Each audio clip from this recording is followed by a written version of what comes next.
वंदे गोमात्रम वंदे गोमात्रम गाओ जगतमात्रम गाओ जगतमात्रम। वेद माता गौ माता को प्रणाम, वेद लक्षणा गौ माता को प्रणाम।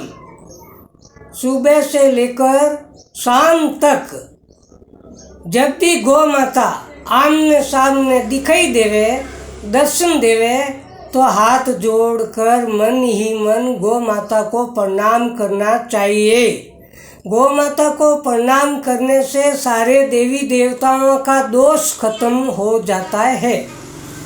अपने जन्मदाता माता पिता को कोई कोई बच्चे सुबह उठते ही प्रणाम करते हैं, कोई कोई बच्चे, लेकिन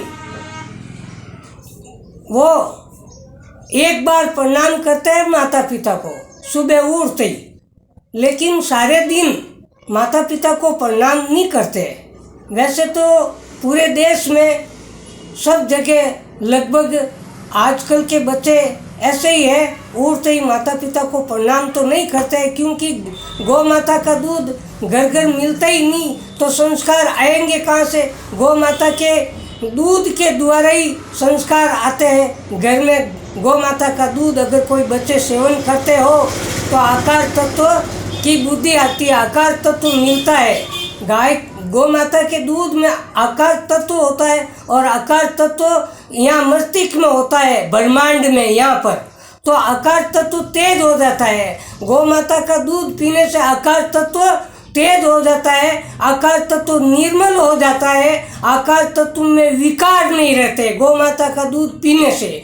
तो सात्विक बुद्धि आती है, गौ माता का दूध पीने से सात्विक बुद्धि आती है, जिससे बच्चे निर्मल और शांत प्रवृत्ति के होते हैं और अपने माता पिता को भगवान मान करके माता पिता को प्रणाम करते हैं। आजकल के बच्चे तो माता पिता को भी लठ मारते हैं, तो गाय माता को भी लठ मारते हैं। क्यों मारते हैं? कि संस्कार है ही नहीं, गौ माता का दूध पिए ही नहीं, जानवरों का दूध पिया है। थैलिया में जो दूध आता है वो जानवरों का आता है, तो छोटे छोटे बच्चे भी घर से बाहर जाते हैं और गौ माताओं को लठ मारते रहते हैं दिन भर। संस्कार आएंगे कहाँ से?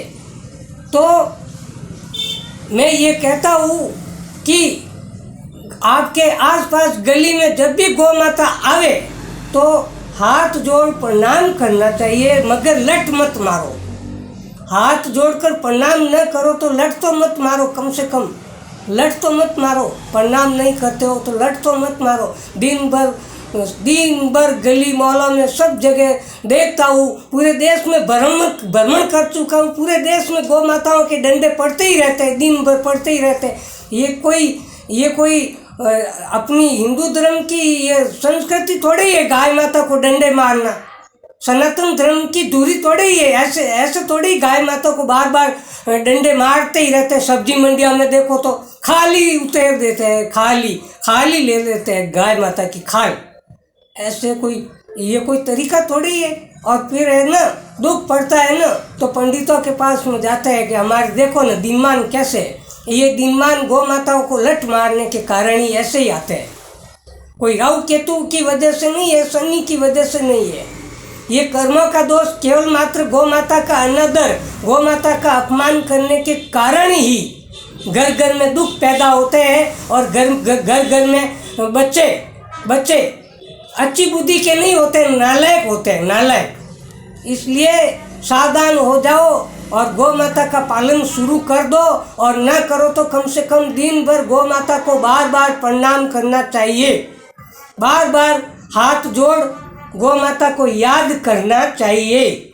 बस ये ऐसा करेंगे तो आत्म शांति मिलेगी। और घर घर का माइंड में जो माइग्रेन होता है ना, घर माइग्रेन रोगी होते हैं, घर हमने देख लिए, सर्वे कर दिया, 5 सदस्यों में से 1 माइग्रेन रोगी होता ही है। आपस में झगड़ा करना, तो गौ माता को प्रणाम करने से, गौ माता का आदर सत्कार करने से, हाथ फेरने से सात्विक बुद्धि मिलती है, आकार तत्व की प्राप्ति होती है। गौ माता के नज़दीक जाने से आकाश तत्व की प्राप्ति होती है और दिमाग तेज होता है और शांत होता है, निर्मल हो जाता है। प्रैक्टिस करके देख लेना, गौ माता के ऊपर हाथ फेर करके प्रैक्टिस करके देख लेना 5-7 दिन के अंदर, ठीक है ना। हाँ, जय गौ माता।